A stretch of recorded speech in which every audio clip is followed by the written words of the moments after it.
The former president's legal team is trying yet another tactic to keep Congress from getting to his tax returns.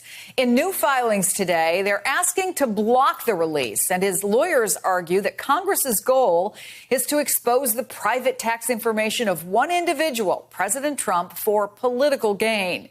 It comes after the DOJ said on Friday that the Treasury Department must turn over Trump's tax returns to the House Ways and Means Committee.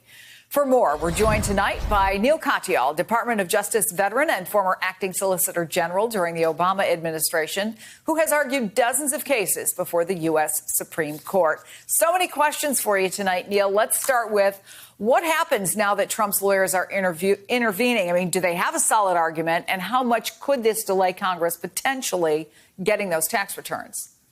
Well, they've got the opposite of a solid argument. I mean, I called it, as you said earlier tonight, cockamamie earlier in the day, and I think that might be too generous, Chris. I mean, this legal filing might even fail an exam at the Rudy Giuliani School of Law. It is, just so preposterous. So the law is very clear. It says that when three congressional committees, if any of them ask for the tax returns of any individual, they shall be turned over. Shall means must. It's as straightforward as night and day. The only people who've ever disagreed with this were some lackeys in the Trump administration 2 years ago. That decision's now been overruled. And so now Trump's going to try and file yet another bogus action in federal court.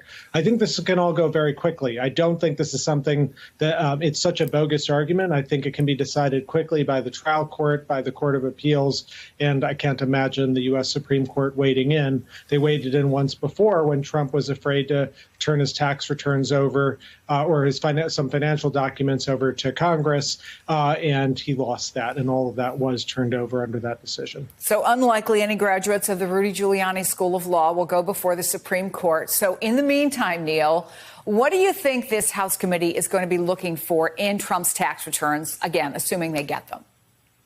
Well, we don't know because we don't know what we don't know. So, I mean, there's obviously been all sorts of allegations of money laundering, of financial improprieties, of inflating assets and claiming them at higher values on some tax returns and lower values when he's going and, seeking financing and the like.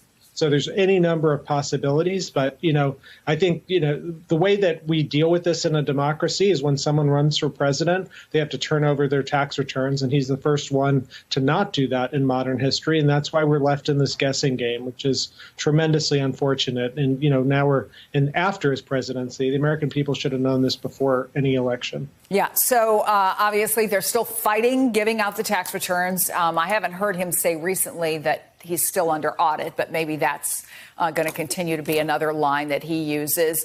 But on the other side, his legal team actually said earlier this week they won't try to stop 6 DOJ officials from testifying before Congress. What's your read on that? Well, I think they just couldn't. I mean, executive privilege is something that is given to the incumbent president under a Supreme Court case from 1977. And President Trump, while he was president, tried to block testimony, tried to block people from telling the truth, invoking executive privilege and other presidential privileges willy-nilly. But he's not the president anymore. And under Supreme Court precedent, it's Joe Biden who decides those things. And so, I think that was, a brief acknowledgement of the reality-based community when the president said he was going to let these 6 individuals testify. But now it sounds like even that they're having some second doubts about, and maybe they don't want these individuals or other individuals to testify. They're thinking about trying to invoke executive privilege, even though he's not the executive anymore. So, it was a lesson for a moment that they thought it looked like they had learned. But, like so much else with Trump, they can't learn a simple, basic civics lesson. So I also want to ask you about the findings of this Andrew Cuomo civil investigation. Now you've got top prosecutors in at least 4 jurisdictions investigating criminally. Based on what you've seen so far, what's the likelihood the governor could be charged with a crime here? Again, I think that's something that's going to require a lot of time. And yes, there was an investigation. It looks like a thorough one by the New York Attorney General. Because just to be clear, Neil, the burden of proof in this civil investigation is very different than something that a DA would look at. to file Exactly. criminal charges. That's what I was going to say. As I've talked about on the 11th hour before, like in a criminal case, like our George Floyd case, you had to prove beyond a reasonable doubt. It's the highest standard imaginable in the law for good reason. We never want to send someone who might be even possibly innocent to prison. And so, yes, there are 4 criminal investigations, it sounds like, of the governor going on right now, but that's going to occur under a much higher standard of proof than the report that the New York Attorney General issued yesterday. And so I think everyone should, let that process play out, take a breath, and see what happens.